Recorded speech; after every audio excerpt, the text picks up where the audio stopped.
యోసేపుకి ఇచ్చాడు టైం, దానియేలుకి ఇచ్చాడు టైం, దావీదుకి ఇచ్చాడు టైం. నీకు కూడా ఇస్తాడు సమయం, ఇస్తాడు. ఇప్పుడు తృణీకారాల్లో తిరస్కారంలోనూ ప్రయాణం చేస్తుండొచ్చు. నా తండ్రిని తలనెత్తుతాడు. అనేవాళ్ళని అనని, చేసేవాళ్ళని చేయని, ఇబ్బంది పెట్టేవాళ్ళని పెట్టని, తిట్టేవాళ్ళని తిట్టని, ఎగతాళి చేసేవాళ్ళని చేయని, నవ్వేవాళ్ళని నవ్వని. నా ప్రభు వైపు చూడు కన్నీళ్లతో. నా ప్రభు నీకెళ్ళే చూస్తున్నాను, నేను నా లైఫ్ని ఎరిగిన దేవుడవు నువ్వు, నీ వైపే చూస్తున్నాను, నీకు స్తోత్రం అని చెప్పి నా ప్రభుకి వెళ్ళి చూస్తూ యోసేపులాగా ముందుకు సాగిపో. ఒక రోజు వస్తుంది, ఆ రోజు నా తండ్రి నిన్ను ఘనపరుస్తాడు. నిన్ను చూసి నవ్విన వాళ్ళంతా సిగ్గుపడి తలలు దించి నీ ముందు ఒకవేళ సాగిల పడకపోయినా నిన్ను అన్నందుకు వాళ్ళు పశ్చాత్తాపడేటువంటి రోజును నా తండ్రి తప్పకుండా రప్పిస్తాడు. నా లైఫ్లో అది చేశాడు. యేసు ప్రభు నమ్మి బాప్తీసం పొందినోడు జోలికి రావటం అంత తేలిక కాదు. పోతారు. వాడెంత సీనియర్ అయినా సరే, వాడు ఎలాంటి దాన్ని ప్రయోగించినా సరే అవుట్. ఎందుకో తెలుసా? నా ప్రభువే మనకి అగ్ని ప్రాకారమై ఉంటాడు. తండ్రి తను అడగని వాళ్ళకి పరిశుద్ధాత్మ ఇస్తానన్నాడా? అడుగు వారికి ఎంతో నిశ్చయముగా తన పరిశుద్ధాత్మ ఇస్తానన్నాడా? లూకాసు వార్త 11వ అధ్యాయము 13వ వచనం. పరలోకమందున మీ తండ్రి తన్ను అడుగు వారికి పరిశుద్ధాత్మను ఎంతో నిశ్చయముగా అనుగ్రహించున. నేను అడిగిన వాళ్ళకి ఇస్తాడు అంటే అడగని వాళ్ళకి కొద్దిగా చెప్పండి. అది విషయం. అంటే చాలామందికి వాగ్దానాలు తెలుసు, కానీ ఆ వాగ్దానాలు మన జీవితంలో నెరవేరినట్లు ప్రార్థన చేయటం తెలియదు, దేవుణ్ణి వేడుకోవటం తెలియదు. దేవునికి వాగ్దానాలు, దేవా నువ్వు ఈ మాట అన్నావు కదా ప్రభువా, ఈ వాగ్దానం చేసావుగా ప్రభువా, ఈ సాయం చేస్తానన్నావుగా ప్రభువా, నీ కార్యమును జరిగించు ప్రభువా, ఇదిగో నేను విశ్వసిస్తున్నాను, నువ్వు కదులు తండ్రి అని ప్రార్థనలో మొర్ర పెట్టరు. ఈ కారణం చేత చాలామంది దేవుని దగ్గర నుండి పొందలేదు. ఇది 2 చోట్ల రాయబడు, అనేక చోట్ల రాయబడింది. 2 చోట్ల, అనేక చోట్ల. అసలు ఇంకా యేసయ్య అద్భుతమైన మాట చెప్పాడు. ఇప్పుడు మన అవసరాలు తెలియనోడి దగ్గరికి మనం పోయి డబ్బు కావాలన్నాం అనుకో, అవసరాలు తెలియనోడు ఏమంటాడు తెలుసా? ఎందుకో అంటాడు. ఎందుకంటే నీకు సోదంతా చెప్పాలి. వాడికి నువ్వు ఏం చెప్పాలి? అమ్మాయి పెళ్లి చేయాలనుకుంటున్నాను, కొద్దిగా చిల్లర బాకీలు ఉన్నాయి తీర్చుకోవాలనుకుంటున్నాను, నువ్వు ఒక అమౌంట్ ఇస్తే కట్టేసి అమ్మాయి వైనం చేసేసి ఇదంతా చేయాలనుకుంటున్నాను, దానికి ఇది ఇది అని మొత్తం మ్యాటర్, నీ అవసరాలన్నీ చెబితే ఆహా సరేలే అంటాడు. అవసరాలు ఎరగనోడు ఇవ్వకపోవచ్చు కూడా. కానీ ఇక్కడ ప్రభు ఏం మాట్లాడో తెలుసు? మత్తయి సువార్త 6లో, మీరు అడుగక మునుపే మీకు అక్కరగానున్నవేవో మీ పరలోకపు తండ్రికి ముందే తెలియను. ఆయనకి తెలుసు, నీ అవసరాలు తెలుసు, నీ అక్కర్లు తెలుసు. ఏమండి, నిద్రపోయే వాళ్ళని నేను తట్టి లేపను, కానీ బుర్ర కలిగిన వాళ్ళు, మెలకు కలిగిన వాళ్ళు ఈ మాటలు తీసుకోండి, జాగ్రత్తగా తీసుకోండి. టైంపాస్ మాటలు కాదు, నీ జీవితానికి ఉపయోగపడే మాటలు. నిద్రపోయే వాళ్ళు సరిగట్టిగా స్తోత్రం చెప్పండి. మెలుగుతున్న వాళ్ళు చెప్పండి. చెప్పబోయి కూడా ఆలోచించారు, మనం నిద్రపోవట్లేదు కదా అని. దేవునికి స్తోత్రం, హల్లెలూయా.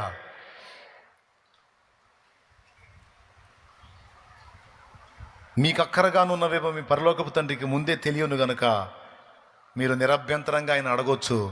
నీ అవసరత యొక్క న్యాయాన్ని తెలుసుకున్నవాడు గనుక లేదు కాదు అనడు, తప్పకుండా సహాయం చేస్తాడు, తప్పకుండా సహాయం చేస్తాడు, తప్పకుండా సహాయం చేస్తాడు.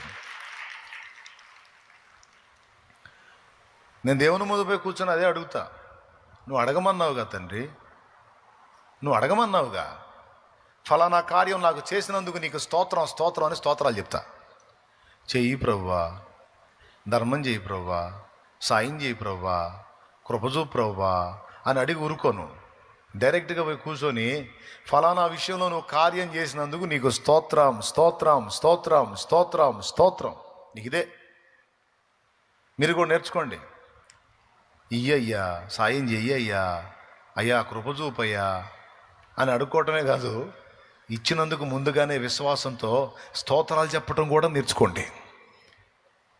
అంతే. నా కుటుంబంలో ఫలానా వ్యక్తి ఇంకా మారలేదు ప్రభువా, అతన్ని మార్చు తండ్రి అంటాం కాదు. అతన్ని నువ్వు దర్శించినందుకు నీకు స్తోత్రం, స్తోత్రం, స్తోత్రం. అతనితో నువ్వు మాట్లాడుతున్నందుకు నీకు స్తోత్రం, స్తోత్రం, స్తోత్రం. అతనిలో ఉన్నటువంటి ఆ పాపపు ఆ బీజాన్ని తొలగించి ఆ పాప సంబంధమైన జీవితం నుంచి అతన్ని విడిపించినందుకు నీకు స్తోత్రం, స్తోత్రం, స్తోత్రం. రోజు చెప్పు నువ్వు. తర్వాత ఏం జరిగిద్దో చూడు.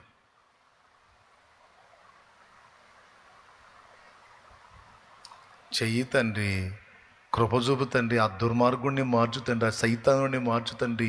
పెద్ద సైకోలాగా తయారై నన్ను పీడిస్తున్నాడు తండ్రి. సచ్చినోడు కాదు, బతికినోడు కాదు తండ్రి, వాడిని మార్చండి తండ్రి, అయ్యా దయ చూపండి తండ్రి అంటే సగమే. ఏ లేదు, మోకాళ్ళుని అతన్ని నేను దర్శించి అతనికి పట్టిన దయ్యాన్ని వెళ్ళగొట్టినందుకు నీకు స్తోత్రం, స్తోత్రం, స్తోత్రం, స్తోత్రం, స్తోత్రం చూతూనే ఉండు నువ్వు. మోకాళ్ళు వేసిన ప్రతిసారి అంతే. మా డాడీతో నువ్వు మాట్లాడినందుకు స్తోత్రం, మా మమ్మీతో మాట్లాడినందుకు స్తోత్రం, మా అమ్మాయితో మాట్లాడినందుకు స్తోత్రం, అమ్మాయికి పట్టిన దెయ్యాన్ని వదిలించినందుకు స్తోత్రం, స్తోత్రం, స్తోత్రం, స్తోత్రం చెప్పు. ఉద్యోగం ఇయ్యి తండ్రి, ధర్మం చెయ్యి తండ్రి, ఎప్పుడు తండ్రి, వాళ్ళు చూడు తండ్రి, వీళ్ళు చూడు తండ్రి. యేసయ్యా నాకు జాబ్ ఇచ్చినందుకు నీకు స్తోత్రం, స్తోత్రం, స్తోత్రం, స్తోత్రం, స్తోత్రం, స్తోత్రం. విశ్వాసము స్తుతించేటట్టు చేసిద్ది. విశ్వాసము స్తుతినిస్తుంది. అదే విశ్వాసం కలిగిన వారమై ఉంటే ఇయ్యయ్యా చెయ్యయ్యా కాదు, చేసినందుకు స్తోత్రం అయ్యా అని చెప్పాలా. ఎప్పుడు మోకాళ్ళు వేసినా అదే. ప్రభువా తలా ఒక మాట అంటున్నారు ప్రభువా, ఈ అప్పుల దెబ్బకు సావాలనిపిస్తుంది తండ్రి, తట్టుకోలేకపోతుంది. అప్పుల చేతులు ఎత్తండి, అప్పులు ఉన్న వాళ్ళందరూ చేతులు ఎత్తండి. నాకు అప్పులు ఉన్నాయి అన్నోళ్ళు చేతులు ఎత్తండి. సిగ్గుపడతారు ఏందండి? దేవునికి స్తోత్రం, హల్లెలూయా. నాకు అప్పులు తలా ఒక మాట అంటున్నారు ప్రభా, టెన్షన్ అవుతుంది ప్రభా, బీపీ పెరుగుతుంది ప్రభా, షుగర్ వచ్చింది ప్రభా, అప్పులు తీర్చు ప్రభా, దారి చూపించు ప్రభా, బయటపడేయి ప్రభా, సాయం చేయి ప్రభా. కాదు, పొద్దునే లేవాలి, తెల్లవారుజామున 3 లేవాలి, భార్య లేవాలి, భర్త లేవాలి, కూర్చోవాలి. అప్పుల బంధకాలలో నుంచి మమ్మల్ని విడిపించినందుకు నీకు స్తోత్రం, స్తోత్రం, స్తోత్రం, స్తోత్రం, స్తోత్రం. అవి తీర్చబడినట్లు మా ఎడల అద్భుతాలు చేసినందుకు నీకు స్తోత్రం, స్తోత్రం, స్తోత్రం. రుణాలన్నీ కొట్టివేసినందుకు స్తోత్రం, స్తోత్రం, స్తోత్రం. నువ్వు చెయ్యి, నేను చెప్పినట్టు చెయ్యి. నువ్వు గుర్తుపెట్టుకుంటావా? తెల్లారేటప్పటికి నిద్రపోయి మర్చిపోతావా? మర్చిపోతే నీ కర్మ నేను చేయగలిగింది ఏం లేదు. ఎందుకైనా మంచిదంటే రాసి పెట్టుకో. చదువు వస్తే రాసి పెట్టుకో. చదువు రాకపోతే విన్న మాటల హృదయంలో దాచిపెట్టుకో. దేవునికి స్తోత్రం. అంతే, నేను చెప్పినట్టు నువ్వు చెయ్యి అంతే. రోజు స్తోత్రాలు చెబుతానే ఉండి నువ్వు అంతే. మార్చయ్యా కాదు, మార్చినందుకు స్తోత్రం, స్తోత్రం, స్తోత్రం. ఇవ్వయ్యా కాదు, ఇచ్చినందుకు స్తోత్రం, స్తోత్రం, స్తోత్రం. స్తుతించు ప్రతి దాన్ని అంతే చేయను. నీ కార్యాలు జరగకపోతే అప్పుడు అడుగు, ఖచ్చితంగా చేస్తాడు ఆయన. ఇంకా ఆయనకి మళ్ళీ 2 ఆప్షన్ లేదు. ఒరే బాబు, వాడికి నేను ఇంకా చేయకముందే చేసిందని విశ్వసించాడు. స్తుతి కూడా చెప్తున్నాడు రా, స్తుతి కూడా చెప్తుందిరా రోజు. ఇంకా చేయకపోతే మర్యాద కాదు, నాకు మర్యాద కాదు. మళ్ళీ నువ్వు పాయింట్అవుట్ చేసిద్ది. నువ్వు చేసావని విశ్వసించి రోజు స్తుతిస్తూ ఉంటే ఎందుకు చేయలేదని అడిగిద్ది. మళ్ళీ నా పరువు పోదు. నా బిడ్డ విశ్వాసం ఉంచి స్తుతిస్తుంది రా, పొండి కార్యం చేయపోండి అంటాడు. దూతలారా పొండి అంటాడు. నేను చెబుతుంది కహాని కాదు, జరిగిద్దంతే. దేవుడు చేస్తాడు. అందుకే విశ్వాసంతో స్తుతించు. ఇప్పుడు చెప్పు, ఒట్టిగా అడిగి వదిలేస్తావా? చేసినందుకు స్తోత్రాలు చెప్తావా? ఇందాక ప్రార్థన చేశాం, నీ వాక్యాన్ని పంపు ప్రభువా, మాతో మాట్లాడు ప్రభువా. మాట్లాడినందుకు యేసు నామంలో పొంది ఉన్నాము తండ్రి, ఆమేన్. అసలు రోజు నేనేం చెప్పిస్తాను తెలుసా? మనతో నిజంగా దేవుడు మాట్లాడినందుకు ముందే స్తోత్రాలు చెప్పండి అంటాను. అప్పుడు బిడ్డలందరూ కలిసి స్తోత్రం, స్తోత్రం, స్తోత్రం, స్తోత్రం అంటారు. ఖచ్చితంగా దేవుడు మాట్లాడతాడు. ఎందుకు? నా బిడ్డలు నన్ను నమ్ముతున్నారు, నేను ఇవ్వక మునిపే పొందినట్టు విశ్వసించి స్తుతిస్తున్నారు. రోగంలో వచ్చినా సరే, స్వస్థపరిచినందుకు స్తోత్రం, స్తోత్రం, స్తోత్రం, స్తోత్రం. ఇక అదే స్వస్థపరచు ప్రభువా, బలహీనత తీసివేయి ప్రభువా. తట్టుకోలేకపోతాం కాదు, నన్ను విడిపించినందుకు, స్వస్థపరిచినందుకు, నీ గాయములలో స్వస్థత నాకు ఇచ్చినందుకు నీకు స్తోత్రం, స్తోత్రం, స్తోత్రం, స్తోత్రం, స్తోత్రం. నా ఆత్మీయ జీవితాన్ని బలపరిచినందుకు నీకు స్తోత్రం, స్తోత్రం, స్తోత్రం. స్పిరిచువల్ లైఫ్లో నన్ను ఎదుగుదలలోకి నడిపించి నన్ను ఆత్మీయ స్థిరత్వంలో నిలబెట్టినందుకు నీకు స్తోత్రం, స్తోత్రం, స్తోత్రం, స్తోత్రం. స్తుతించు. నువ్వు దేన్ని బట్టి స్తుతించావు ఆ కార్యాన్ని నా తండ్రి చేస్తాడు. ఆమేన్. నేను చెప్పినట్టు చెయ్యి నువ్వు, అంతే. వాగ్దానం స్వతంత్రించుకోకపోవడానికి కారణం మొదటిది అవిశ్వాసం అయితే రెండవది ప్రార్థన లేమి, బలిపీఠపు దారిద్ర్యం. ప్రార్థన బలిపీఠపు దరిద్రం అంటే దాని మీద ప్రార్థనలు లేవు, విజ్ఞాపనలు లేవు, స్తోత్రాలు లేవు, విశ్వాసంతో స్తుతి లేదో. రోజు దేవుని ముందు కూర్చొని గోజాడింది లేదో. ప్రార్థన విన్నపాలు ఆయనకి సమర్పించినప్పుడు తప్పకుండా ఆయన తన కార్యాన్ని మొదలు పెడతాడు, జరిగిస్తాడు, నెరవేరుస్తాడు. మూడవది, దేవుడు తన వాగ్దానాన్ని నెరవేర్చకపోవడానికి మూడవ కారణం పాపం.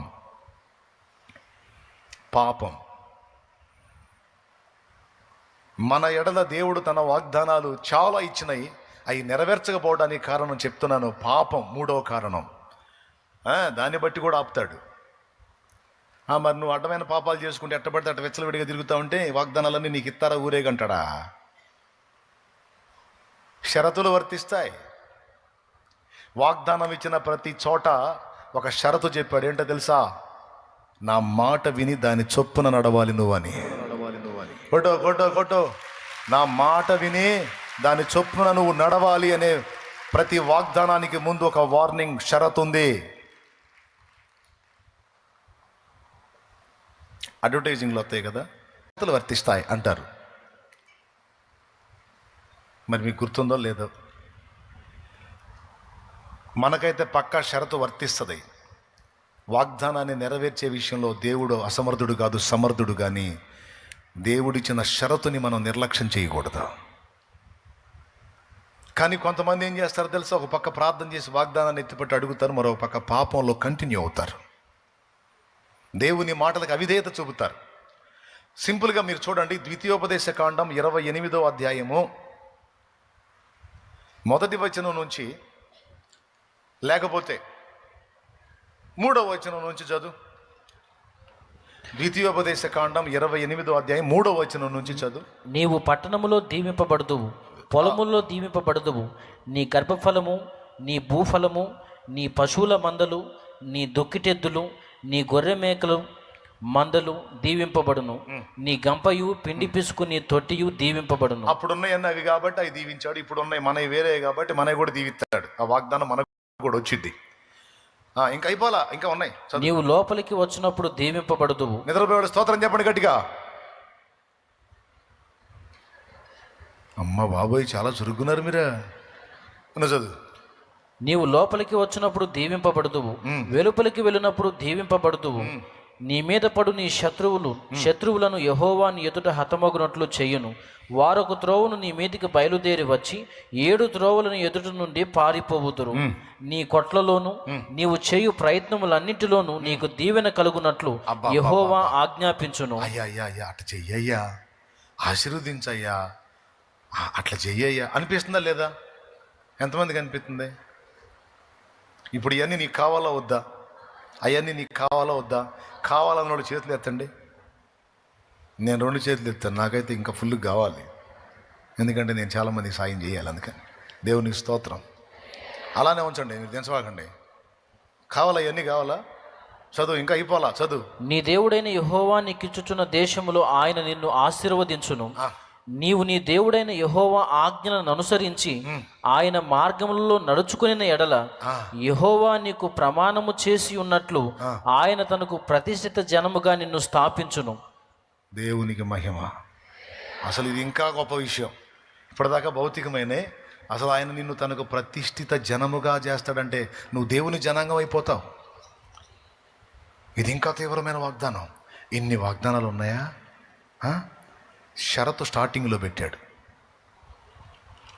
ఇవన్నీ నీకు కావాలి అన్నోళ్ళు చేతులు ఎత్తండి అంటే మొత్తం ఎత్తారు. ఇప్పుడు కూడా ఎత్తారు. మొత్తం నాకు కావాలన్నోళ్ళు చేతులు ఎత్తండి. మళ్ళీ ఏం పర్లేదు, ఎక్సర్సైజ్ లాగా ఉంటుంది మనకి కదా. రైట్, అందరికి కావాలి. స్టార్టింగ్ చదువునానా? నీవు నీ దేవుడైన యెహోవా మాట శ్రద్ధగా విని నేడు నేను నీకు ఆజ్ఞాపించుచున్న ఆయన ఆజ్ఞలన్నిటినీ అనుసరించి నడుచుకొనిన ఎడల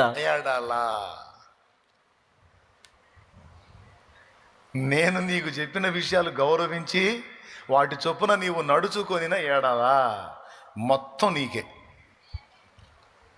నిన్నుగాక ఎవరిని దీవిస్తా బిడ్డ, నిన్నుగాక ఎవరిని హెచ్చిస్తా. కాకపోతే షరత్ ఏంటంటే నేను చెప్పిన మాట నువ్వు వినాలి. నువ్వు నకరాలు చేస్తే కాదు, నువ్వు పిచ్చేషాలు వేస్తే కాదు. నేను చెప్పినట్టు వింటావా? తప్పకుండా నీ కృపరిస్తా. అయినా అసలు మనకి అన్ని పాత నిబంధన కాదన్నా, మన కొత్త నిబంధన. ఓకే, కొత్త నిబంధనకి వద్దాం. యోహాను సువార్త 15వ అధ్యాయం 7వ వచనం సగం నుంచి చదువు. మీకేది ఇష్టమో అడుగుడి. అది చదువు నాన్న. యోహాను సువార్త 15వ అధ్యాయము 7వ వచనం సగం నుంచి. నా యందు మీరు గుట్టు బయట పెడతా. సగం నుంచి చదవమంటే మీకేది ఇష్టమో అడుగుడి. అది నువ్వు చదవాల్సింది. అప్పుడే గుట్టు బయట పెడితేట. మీకేది ఇష్టమో అడుగుడి, అబ్బా, అది మీకు అనుగ్రహింపబడును. సూపరు, దేవునికి స్తోత్రం. ఎంతమందికి కావాలి ఈ వాగ్దానం? యేసయ్య అంటున్నాడు, ఇది సాక్షాత్ యేసయ్య. మీకు ఏది ఇష్టమో అడగండి, మీకేం కావాలి, మీకు ఏది ఇష్టం నేను ఇస్తా అంటున్నాడు. బా, అట్టయితే నాకు చాలా ఇష్టాలు ఉన్నాయి ప్రభా. కుప్పలు ఎన్ని కుప్పలైన తెచ్చుకో, ఇస్తా. అయితే షరతు ఉంది. షరత్ ఏంటో తెలుసా? నా యందు మీరును మీ యందు నా మాటలు నిలిచున్న ఎడల మీకేది ఇష్టమో అడగండి, నేను చేయకపోతే అప్పుడు అడగండి అన్నాడు. పాత నిబంధనలోనే కాదు, క్రొత్త నిబంధనలో కూడా ఈ పాయింట్ రైజ్ చేశాడు. చూడండి, నేను మీరు ఇష్టపడిందలా నెరవేర్చాలి అంటే ఒకటే గుర్తుపెట్టుకోండి, నా మాట మీరు రెస్పెక్ట్ చేయాలి, నా మాట దాటిపోవద్దు, నాకు నచ్చని విషయాలు నువ్వు చేయొద్దు, పాప సంబంధమైన క్రియలో నువ్వు ఉండొద్దు. యెహోషువకి ఏం వాగ్దానం చేశాడు? పాట. నీ దినములన్నిట ఎవరు నీ ఎదుట నిలువలేరని యెహోషువతో. నీ దినములన్నిట ఎవరు నీ ఎదుట నిలువలేరని యెహోషువతో వాగ్దానము చేసినావు, వాగ్దాన భూమిలో చేర్చినావు, వాగ్దానము చేసినావు, వాగ్దాన భూమిలో చేర్చినావు. సర్వోతుడా నీవే నాకు ఆశ్రయ దుర్గము, ఎవరు లేరు నాకు ఇలలో, ఎవరు లేరు నాకు ఇలలో, ఆదరణ నీవేగా, ఆనందం నీవేగా, ఆదరణ నీవేగా, ఆనందం నీవేగా. సర్వోన్నతుడా నీవే నాకు ఆశ్రయ దుర్గము. దేవునికి స్తోత్రం. యెహోషువకి ఏం ప్రామిస్ చేశాడు? నీ ఎదుట ఎవ్వడో నిలవకుండా నేను తరిమి కొడతాను, నేను నీతో కూడా నడుస్తాను, నీకు ముందు నడుస్తాను, నీకు సైన్యాధిపతిగా నేను వస్తాను, అస్సలు తిరుగులేదని వాగ్దానం చేశాడు. మొదటి అధ్యాయంలో చేశాడా? 7వ అధ్యాయం దగ్గరికి వచ్చేటప్పటికి హాయి పట్టణస్తులు వీళ్ళని తన్నారు. హాయి పట్టణం వాళ్ళు వీళ్ళని తన్నారు. అది చిన్న పట్టణం. పెద్ద పెద్ద వాటిని కొట్టుకుంటూ పోయారు, పెద్ద పెద్ద వాటిని జయించుకుంటూ పోయారు. ఒక బుడ్డి చిన్న పట్టణం అక్కడ పోయి తన్నులు తినొచ్చారు. 30 మందికి పైచిలుకు పోగొట్టుకున్నారు వీళ్ళని. యెహోషువకి వాగ్దానం గుర్తొచ్చింది. కూర్చొని ఎడుతున్నాడు తల నెలకేసి. నువ్వు నాకేమని ప్రామిస్ చేశావు? నీ దినములన్నిట ఎవరు నీ ఎదుట. ఇప్పుడు వాళ్ళ దెబ్బకి మేము నిలవలేక పారిపోయామే. ఏమయ్యా నీ వాగ్దానం ఏమైంది? ఎందుకు ఇట్లా జరిగింది ప్రభువా అని ఏడుస్తున్నాడు. అప్పుడు దేవుడు చెప్పాడు, నేను ఇచ్చిన వాగ్దానం తప్పిపోయేవాడినే కాదు, దాన్ని నెరవేర్చుటకు సమర్థుడిని. అయితే ఇశ్రాయేలులో పాపం జరిగింది. శపితమైన వాటిని ముట్టవద్దని నేను చెప్పానా లేదా? చెప్పావయ్యా. కానీ మీ గుంపులో ఒకడు శాపగ్రస్తమైన దాన్ని తెచ్చుకొని దాచిపెట్టుకున్నాడు. గుడారంలో గుంట తీసి దాచిపెట్టాడు వాడు. అవునా? ఎవడు ప్రభువా? జనాన్ని పిలు, ఫలానా గోత్రాన్ని పిలు, ఫలానా గోత్రం నుంచి ఫలానా వంశం మొత్తం ఫిల్టర్ చేస్తే మనోడు దిగాడు. ఆకాను. ఎవరు దిగారు? ఆకాను. చెప్పాడు యెహోషువ, కుమారుడా, దేవుని గౌరవించి సన్మానించి అసలు ఏం జరిగిందో చెప్పు. దేవుడు నిన్ను పట్టించాడు, ఏం చేశావు? ఎరుకో ప్రాంతాన్ని మనం ముట్టడేసినప్పుడు, దాన్ని మనం స్వాధీనం చేసుకున్నప్పుడు, అక్కడున్నవన్నీ శపితమైన వస్తువులు ముట్టొద్దని ఫస్ట్ నుంచి మీరు చెప్తా వచ్చారు, దేవుడు చెప్తా వచ్చాడు. కానీ నేను వినలా, దురాశకు లోనయ్యాను. ఆ శపితమైన వస్తువుల్లో కొన్నిటిని తీసుకొచ్చి అదిగో ఆ గుడారం మధ్యన నేను వాటిని దాచాను అన్నాడు.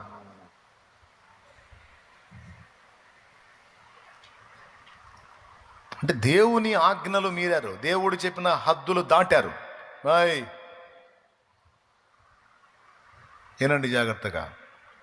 వాగ్దానాలు దేవుని వాగ్దానాలు చదువుకోవటం, వాగ్దానాలు చూసుకోవటం, మురిసిపోవటం కాదు, అసలు నెరవేరుస్తాడు వాటిని. నెరవేరట్లేదు అంటే ఎక్కడో తేడా జరుగుతుంది. ఎక్కడ తేడా జరుగుతుంది?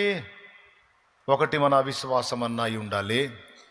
2, ప్రార్థనలు ఏమైనా అయి ఉండాలి. 3, పాపములో ఎక్కడో పట్టబడి ఉన్నాం మనం. ఇప్పుడు అర్జెంటుగా చేయాల్సింది ఏంటో తెలుసా? ఇశ్రాయేలు గెలవాలి అంటే, ఇశ్రాయేలుకు దేవుడు ఇచ్చిన వాగ్దానం నెరవేరాలి అంటే ఇశ్రాయేల్లో ఉన్న పాపం పరిహరించబడాలి. అలాగే నీలో నాలో జరుగుతున్న పాపాలు కూడా తీసివేయబడాలి, కడిగివేయబడాలి. మారు మనసు పొంది బాప్తిస్మం పొంది కడిగి వేసుకోవచ్చు.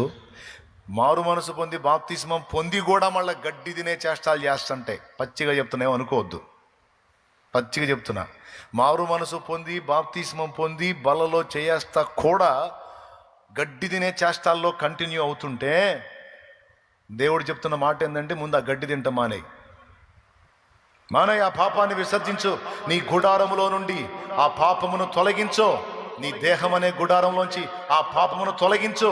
నీ కుటుంబం అనే గుడారంలోంచి ఆ పాపమును తొలగించి నీతిమంతుని గుడారము వలె నీ గుడారాన్ని పరిశుద్ధపరచుకో.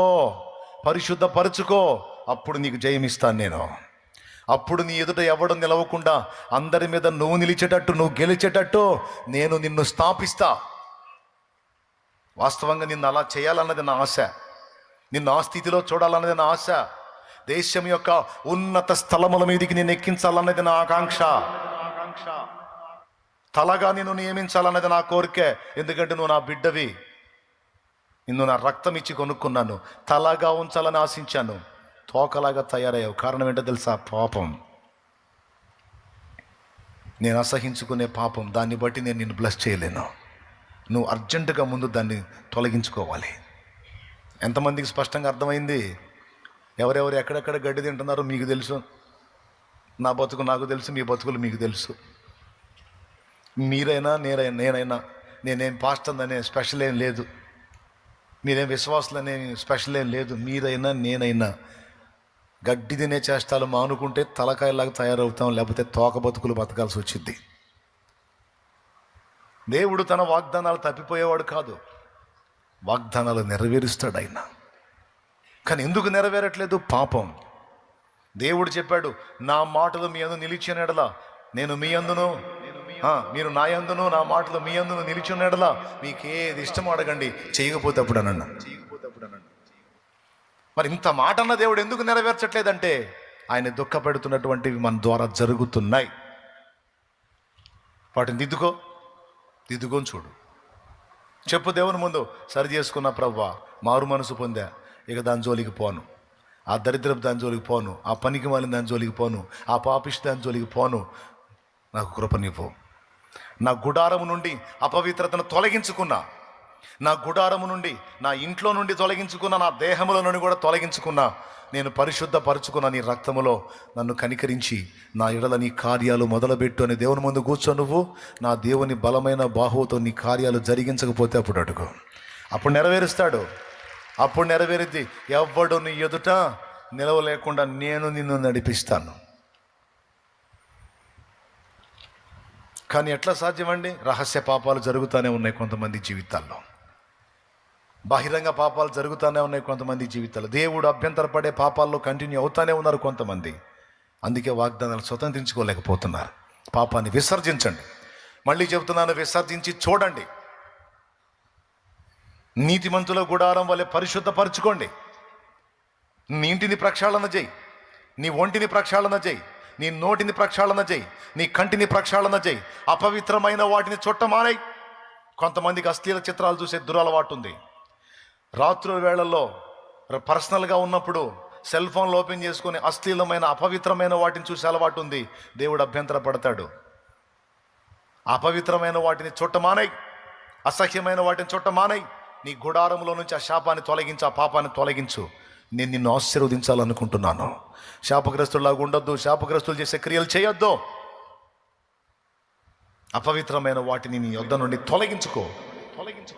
అది తొలగించబడ్డ తర్వాత మళ్ళా నెక్స్ట్ రౌండ్లో ఇశ్రాయేలుకు జయం వచ్చినట్టు యెహోషువ గ్రంథంలో రాయబడి ఉంది. నీకు ఆశ్చర్యం, అరే నాకంటే చిన్న వాళ్ళు లైన్లో ఉంటున్నారు, నేను ఎందుకు ఇలాగ అయిపోతున్నానంటే ఒకవేళ పాపమై ఉండొచ్చు. చిన్న వాటిని గెలవలేకపోతున్నాను, చిన్న పట్టణాన్ని జయించలేకపోయానని యెహోషువ ఏడ్చినట్టుగా నువ్వు ఏడుస్తుండొచ్చు. కారణం ఏమై ఉంటుందో తెలుసా? ఎందుకు నీకు దేవుడు హెల్ప్ చేయలా? ఎందుకు ఓటమికి అప్పచెప్పాడు? ఎందుకు అవమానానికి అప్పచెప్పాడు? పాపం.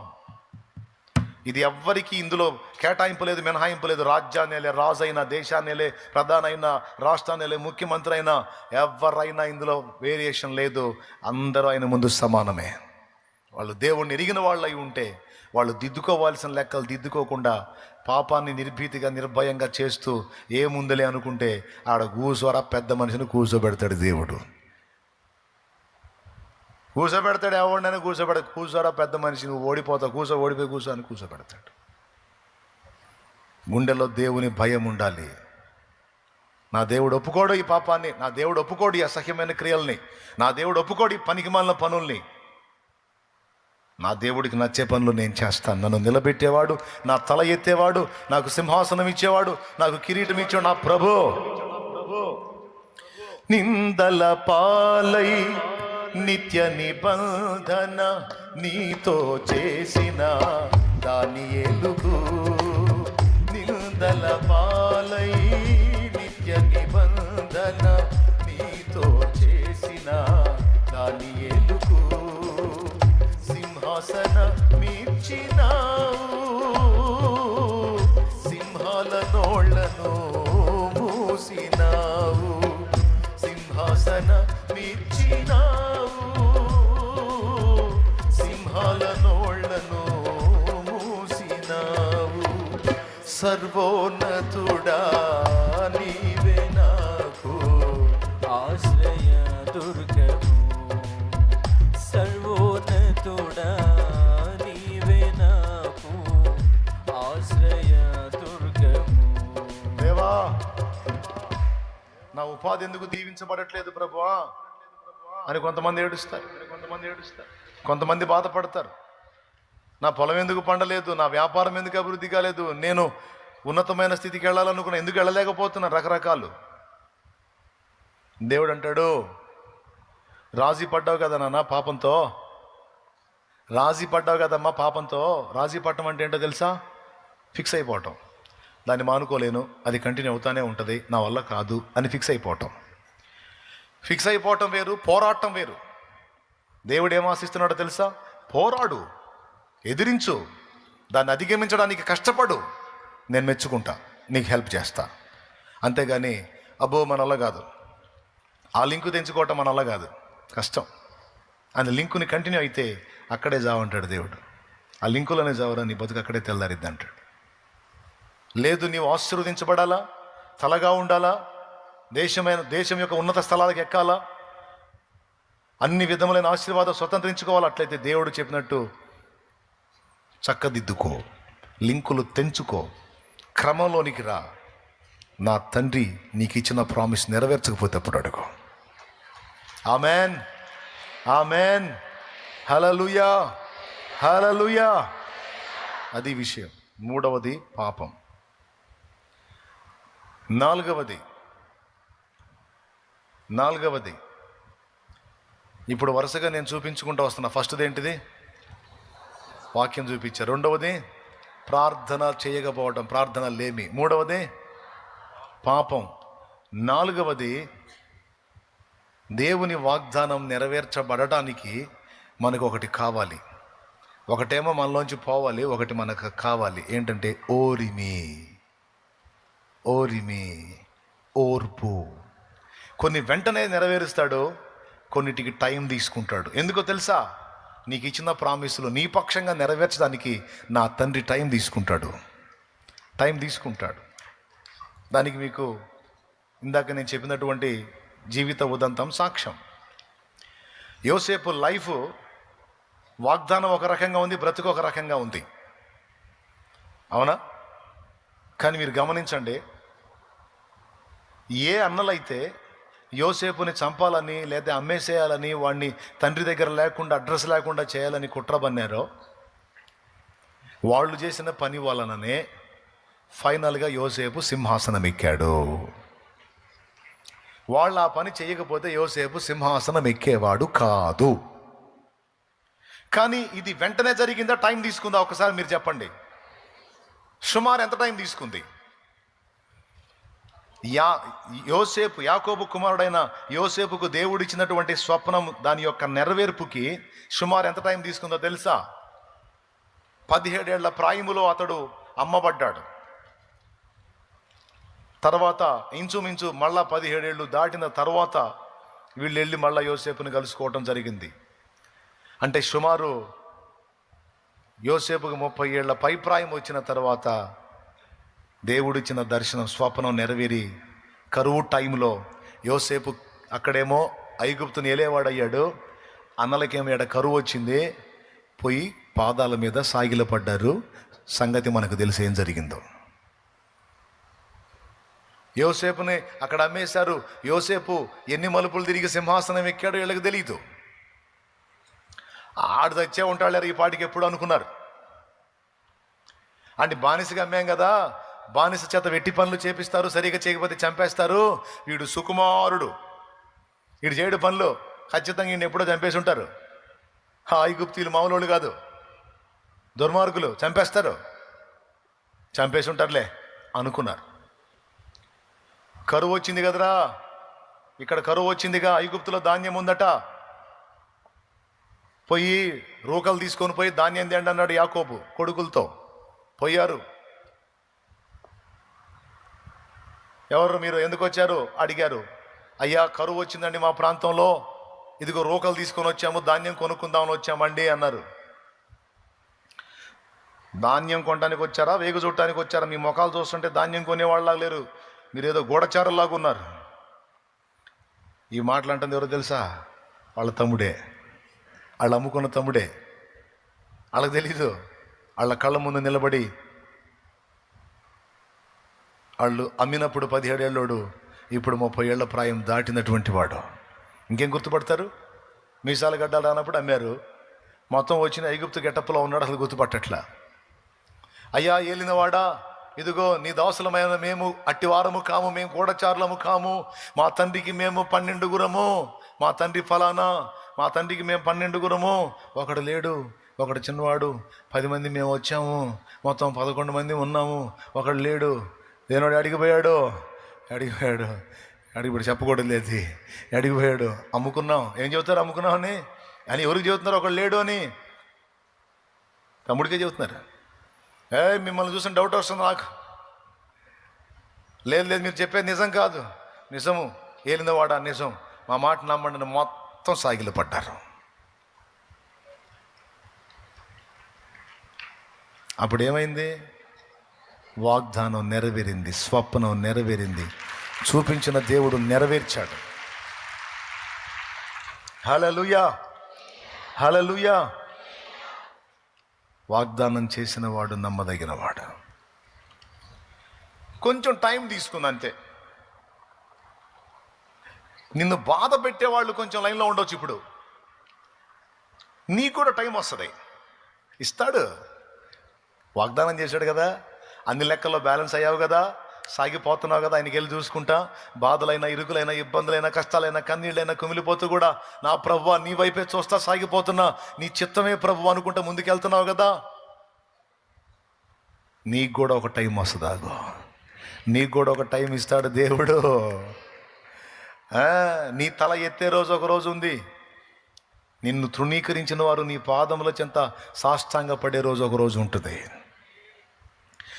నీవు మోసిన నిందకు ప్రతిగా పూదండ ప్రభు ఇచ్చునులే. నీవు పొందిన వేదనలన్నీ త్వరలో తీరిపోవునులే.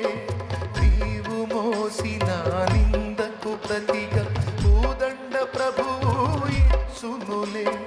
నీవు పొందిన వేదనలన్నీ త్వరలో తీరిపోవునులే.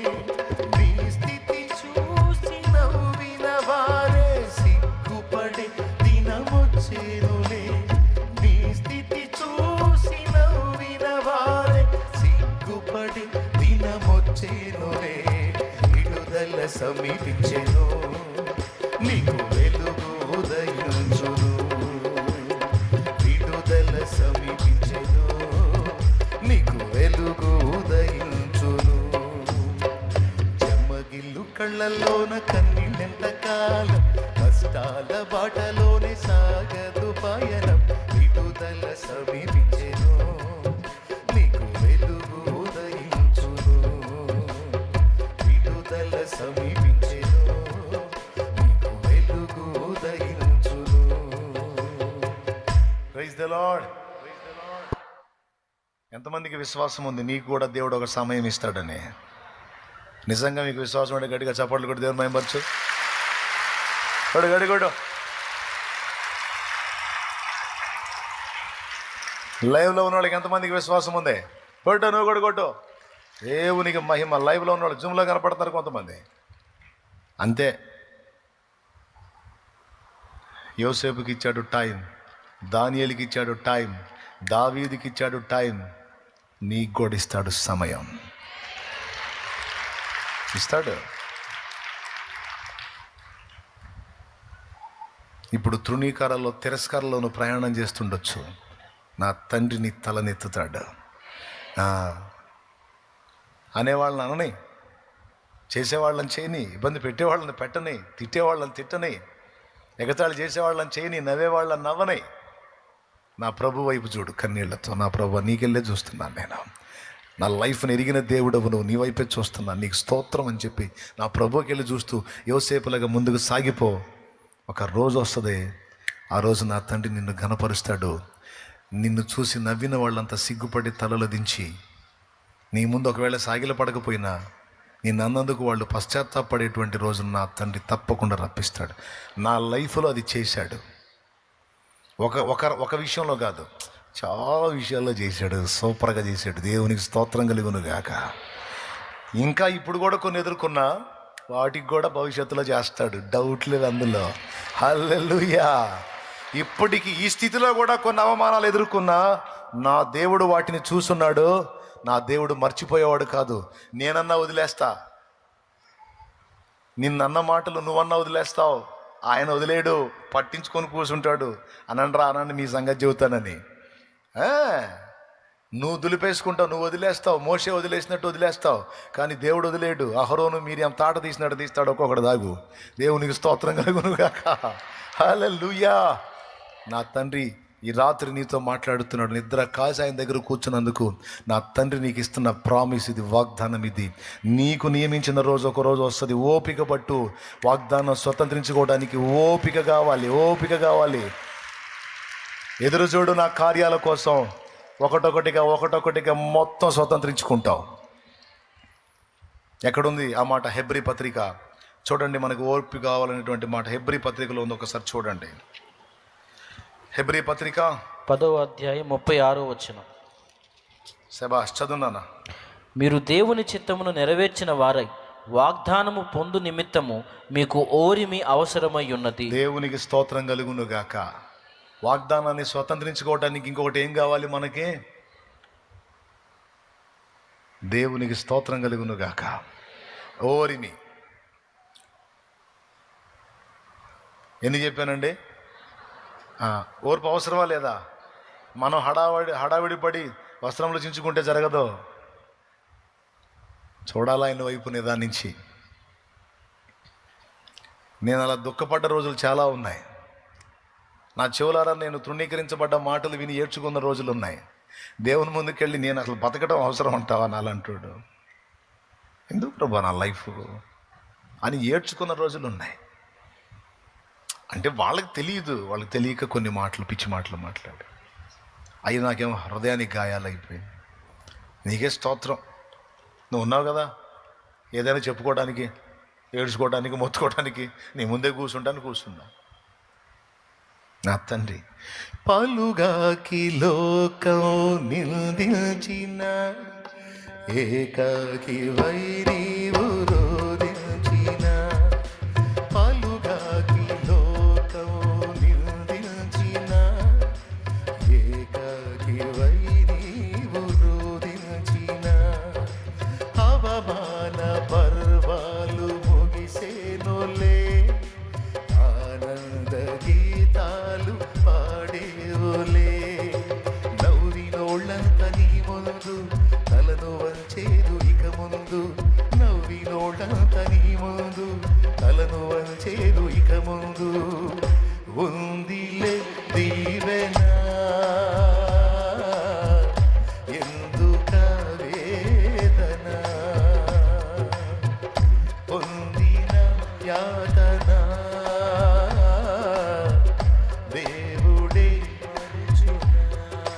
కన్నుల జారిన కన్నీళ్ళు నడిపెను దేవుని పాదాలు. ఇప్పటి నుండి నీ కళ్ళు చూచును దేవుని కార్యాలు. నీ కన్నుల జారిన కన్నీళ్ళు నడిపెను దేవుని పాదాలు.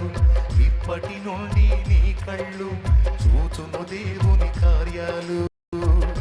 ఉందిలే దీవెనా ఎందుక వేదన, పొందిన యాతన దేవుడే పరచునా. ఎంతమందికి విశ్వాసం ఉంది? నిజంగా నమ్ముతున్నారా? రైట్, తప్పకుండా చూస్తారు నా దేవుని కార్యాన్ని. లాస్ట్ మాట చెప్పి ముగిస్తా, ఇక ఫైనల్. లేకపోతే ఇంక అదే ఈసారి ఇప్పుడు అని చెప్పేదా? పెద్ద విషయం కాదు, ఈజీగానే అర్థమైంది మీకు. అందుకే బైబిల్ మూసేసి మరీ చెప్తున్నాను నేను. అదేంటో తెలుసా? వాగ్దానాన్ని స్వతంత్రించుకోలేకపోవడానికి మరో కారణం ఏంటంటే ప్రయత్నం చేయకపోవటం. సింపుల్. అది కూడా బైబిల్లో ఉంది. అవునండి, బైబిల్లో ఉంది. కొన్నిసార్లు కొన్ని ప్రామిస్లను దేవుడు మన ముందుకు తీసుకొచ్చి పెడతాడు. అవి మనం అందిపుచ్చుకోవాలి. అర్థమైందా? వాగ్దానం చేశాడు పాలు తేనెలు ప్రవహించే దేశాన్ని. వాళ్ళు ఐగుప్తులోనే కూర్చుంటే ఎట్ట పొందుతారు? ప్రయాణం సాగించాలి అక్కడి దాకా. అంతేకాదు ఆ స్థలంలో పోరాడాలి. ఇది మా తండ్రి నాకు ఇచ్చినటువంటి ప్రామిస్, నేను దీన్ని స్వతంత్రించుకుంటాను అని దేవుని వాగ్దానాన్ని స్వతంత్రించుకోవటానికి ప్రయత్నం చేయాలి, పోరాడాలి, సాధించాలి. ఇది కూడా ఒక కీలకమైన విషయం అని మీలో చాలామందికి తెలియదు. కానీ నేను చెప్పేది నా మాట కాదు, దేవుని వాక్య సత్యం. 5 ఇంకా చెప్పను, అయిపోయింది. మీ సరుకు అంతవరకని నాకు తెలుసు. దేవునికి స్తోత్రం, హల్లెలూయా. మీరు చెప్పమన్నా చెప్పను. ఏమండి, సాగిపో అంటాడు, మొదలుపెట్టు అంటాడు, చెయ్యి అంటాడు. ప్రయత్నం చేయకుండా కూర్చోకూడదు, చెయ్యాలి. దానికి రుజువు చెప్తా. యేసు ప్రభు అన్నాడు, అందరూ బాగేనండి, నిద్రపోయే వాళ్ళు కూడా లేచానండి. నాకు తెలిసి ఇక్కడ నా కనుచూపు మేరలో ఎవరు కళ్ళు మూయట్లా. ఇంకెక్కడన్నా దూరంలో ఎవరన్నా నిద్రమోహం నిద్రపోతుంటే లెగుస్తారని చెబుతున్నాను నేను ఆ మాట. ఈ ఒక్క మాట వినండి. ఆకాశ పక్షులను చూడుడి, అవి విత్తవు, కోయవు, కొట్లలో కూర్చుకొనవు, వాటికి గరిసె లేదు, ఆయనను మీ పరలోకపు తండ్రి నిత్యము వాటిని పోషించుతున్నాడు. ఉందా లేదా? దేవునికి స్తోత్రం, హల్లెలూయా. ఓకేనా? ఎట్లా పోషిస్తున్నాడు? దీన్ని బట్టి మనకు అర్థమయ్యేది ఏంటంటే, మనమేం జుట్టు పీక్కోవాల్సిన అవసరం లేదు, దేవుడే మనల్ని పోషించుకుంటాడు అనిపిస్తుంది. ఆకాశ పక్షులను అంతే పోషిస్తున్నాడు కదా. అవి విత్తవు, కొయ్యవు, కొట్లలో కూర్చుకొనవు, వాటికి గరిసె లేదు, వాటికి గాదె లేదు దాచిపెట్టుకోవడానికి, కానీ వాటిని పోషిస్తున్నాడు కదా. అంటే కొంతమంది దీన్ని ఎలా అర్థం చేసుకున్నారంటే, నేను కూడా ఆకాశ పక్షి కంటే శ్రేష్ఠుడిని, నిశ్చయంగా శ్రేష్టమైన దాన్ని నన్ను కూడా దేవుడు అంతే పోషిస్తాడు. కానీ ఒక చిన్న లాజిక్ మిస్ అవుతారు చాలామంది. ఏంటో తెలుసా? ఆకాశ పక్షులు విత్తవు, కోయవు, కొట్లలో కూర్చుకొనవు నిజమే, కానీ దేవుడు ఎక్కడ సిద్ధపరిచాడో నా ఆహారాన్ని పోయి వెతుక్కుంటాయి. అంతేగాని గూట్లో కూర్చొని గింజలై ప్రభా, గింజలై తండ్రి, తండ్రి నువ్వే చెప్పావుగా అయినాయనా అనవు. నోరు మూసుకొని పోయి వెతుకు, ఫలానా దగ్గర దాచిపెట్టే నీకు ఫుడ్ అంటాడు. అందుకే పొద్దున్నే లేచి కృతజ్ఞతాస్తుతులు చెల్లించి స్తోత్రం తండ్రి అని బయలుదేరుతాయి. ఏమన్నా తెలుసా? నా తండ్రి నాకు ఈ పూటకి, నాకు నా పిల్లలకి ఎక్కడ పెట్టాడో ఆహారం అని వెతుకుతాయి, ప్రయత్నిస్తాయి, ప్రయాసపడతాయి, పోరాడతాయి. సొంతం చేసుకొని సాయంత్రానికి కడుపు నింపుకొని, వెతికిన పక్షిగా వెతకని పక్షిగా? పెద్దగా చెప్పండి. పోరాడిన పక్షిక, గూట్లో కూర్చున్న పక్షిక? గూట్లో కూర్చుంటే కడుపు మాటం ఖాయం, ప్రయత్నించి పోరాడితే కార్యం జరగటం ఖాయం.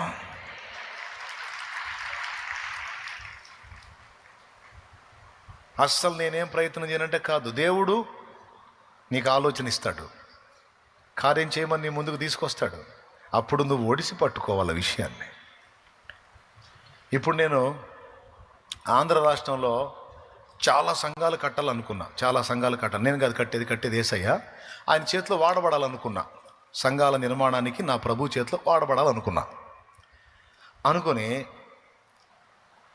నేను ఇంట్లోనే కూర్చొని, గదిలో కూర్చొని, ప్రభువా ఆంధ్ర రాష్ట్రంలో చాలా ప్రాంతాల్లో సంఘాలు, నీ సంఘాలు ఏర్పడాలి ప్రభువా, సహాయం చేయి ప్రభువా, కార్యం చేయి తండ్రి అని రోజు ఏడ్చి సీదేస్తున్నాను అనుకో. దేవుడు ఏమంటాడు? ప్రార్థన చేసా బాగానే ఉందిరా, నువ్వు ముందు బయటికి పోరా అంటాడు. ఏమంటాడు? నువ్వు ముందు బయటికి పోరా, తిరుగురా, ఊరు తిరుగురా. నేను ఏ ఊరు తిరగను ప్రభువా. విత్తని పక్షులను నిత్యము పోషించుచున్నావు అని పాడానా లేదా? పాడుతున్నానా లేదా? మర్చిపోయావా? నువ్వు పక్షుల్ని పోషిస్తున్నావు, పక్షుల కార్యాలు చేస్తావు, నాకు కూడా చెయ్యి. అరే అవి పోయి వెతుకుతీరా, నేను ఏడ దాచిపెట్టాను, నువ్వు కూడా పోరా, తిరుగురా, శత్రు గవిని స్వాధీనపరుచుకో, పోరాడు, యుద్ధం చేయి, ప్రకటించు, ప్రార్థించు. ఓయ్ నూనె పోయి గడ్డపార నాటు, నూనె పోయి పని మొదలుపెట్టు. నా సంఘమును నేను కట్టుదును, దాని ఎదుట పాతాళలోక ద్వారములు నిలవ నేరని సంఘములో నేను కట్టిస్తావా? నువ్వు నడిస్తే నేను చేస్తాను. ఇప్పుడు చెప్పండి, నేను గూట్లో కూర్చుంటే అవుద్దా? నేనేం చేయాలి? వెళ్ళాలా? అలా తిరిగా, కొన్ని ప్రాంతాలు తిరిగా. ఈరోజు కూడా 2 ప్రాంతాల్లో వెళ్ళి స్థలాలు ప్రతిష్ఠ చేసి నూనె పోసి వచ్చా. ఇది 3వది. 2 కూటాలు అయిపోయినాయి, 3వ కూటం ఇది. దేవునికి స్తోత్రం కలుగును గాక. నేను ఇంట్లోనే కూర్చుంటే ఆ ఊళ్ళు అంతే ఉంటాయి. తిరగాలి, తిరుగుతా. నువ్వు కూడా ఇది గుర్తుపెట్టుకో, ప్రయత్నం చేయాలి, గట్టి జాబు కొట్టాలని దేవుడు అంటాడు. రిస్క్ చేయి, పోరాడు, స్టడీ చేయి. నేను నీ జ్ఞానం ఇస్తా, జ్ఞాపక శక్తిని ఇస్తా, గ్రహింపునిస్తా. నీ వంతు పోరాటం నువ్వు చేయి, నేను నీకు హెల్ప్ చేస్తా. వెళ్ళి రాయి, జయం పొందుతావు, నేను నీకు సహాయం చేస్తా. పో. ఇప్పుడు ఎగ్జామ్స్ టైం. పిల్లలు క్లాస్కి వెళ్లకుండా క్లాస్ రూమ్లో కూర్చొని ఎగ్జామ్స్ రాయకుండా, ప్రభువా నువ్వు నమ్మదగిన దేవుడా, ఒక్క ఎగ్జామ్ కూడా నేను అటెండ్ కాను, మొత్తం క్వాలిఫై అవ్వాలి ప్రభా, ఫస్ట్ క్లాస్లో రావాలంటే ఏసునామములో అద్భుతం జరగాలని. ఏమంటాడు? పిచ్చి మొహందనా, వచ్చింది పోయి రాయిపో ముందు, కార్యం నేను చేస్తానంటాడు. పొర్రపాటును కూడా నేను రాయను ప్రభువా, అస్సలు మాట్లాడే పని లేదు ప్రభువా, మొత్తం క్వాలిఫై కావాలి, ఫస్ట్ క్లాస్ రావాలంటే. ఎగ్జామ్ పాస్ ఏమో కానీ ముందు మెంటల్ మాత్రలు మింగ అంటాడు ఆయన. దేవునికి స్తోత్రం. ఎట్లా కుదురుతుంది? నువ్వు వెళ్ళి నువ్వు చేసే ప్రయత్నం నువ్వు చేయాలి, నువ్వు అడుగు పెట్టాలి, నువ్వు చేయాలి తమ్ముడా. నీ ప్రయాసను కూడా చూస్తాడు. నీ కుటుంబాన్ని బాగు చేయడం కోసం నువ్వు ఎంత తపన పడుతున్నావు, ఎంత రిస్క్ చేస్తున్నావో చూస్తాడు. సమాజాన్ని బాగు చేయడానికి నువ్వు ఎంత రిస్క్ చేస్తున్నావో చూస్తాడు. ఆత్మల్ని రక్షించడానికి నువ్వు ఎంత రిస్క్ చేస్తున్నావో చూస్తాడు. పరిచర్యను నిర్మించడానికి దేవునికి నువ్వు ఎంత సహకారిగా ఉన్నావో చూస్తాడు. అన్నీ పట్టించుకుంటాడు. ఆత్మీయ జీవితంలో నిలదొక్కటానికి నీ వంతు నువ్వు ఎంత కృషి చేస్తున్నావో చూస్తాడు. నీ వంతుగా వాగ్దానాన్ని నెరవేరుస్తాడు. ఎంత కీలకమైన విషయం ఇది, ఎంత ఇంపార్టెంట్ అండి ఇది. ఇశ్రాయేలుకి ఏం వాగ్దానం చేశాడు? ఐగుప్తులో ఉన్నప్పుడు, పదండి నేను మీకు పాలు తేనెలు ప్రవహించే దేశాన్ని వాగ్దానం చేస్తున్నాను, ఇస్తాను పండి అన్నాడు. దాన్ని సాధించడానికి వాళ్ళు ఐగుప్తులో కూర్చుంటే ఆ దేశాన్ని తెచ్చి అలకాళ్ళ ముందు పెట్టాడా? నో, అది అక్కడే ఉంది, మీరు పదండి అన్నాడు. యుద్ధ సన్నద్ధులై బయలుదేరారట వాళ్ళు. చివరికి దారి పొడుగుతా పోరాటాలు, పోరాడి చివరికి వాగ్దత్త దేశానికి పోతే అక్కడ ఉన్నారు మళ్ళీ గుంపు. వాళ్ళని తరిమి ఇది మాకు దేవుడిచ్చిన స్వాస్థ్యమని శత్రు గవిని స్వాధీనపరుచుకున్నారు. ఈరోజు కొంతమంది ఎట్ట తయారయ్యారంటే నంబర్ 1 సోమవారులా తయారయ్యారు. నువ్వు పోరా బయటికి నేను బాగునంటాడు. అదేంటంటే నువ్వు అద్భుతం చేయి ప్రభు అంటాడు. ఏమండి, ఆహారం తీసుకొచ్చి నీ ముందు పెడతాడు కానీ కలిపి నోట పెడతాడా? ఏమండి, ఏలియా పండుకుంటే దేవుడు వచ్చి రొట్టెలను, దూత వచ్చి రొట్టెలను నీళ్లు పెట్టాడు. అలేనా నల్లే ఇదిగో రొట్టె అన్నోడు రొమ్మ అని నోట్లో పెట్టాడా?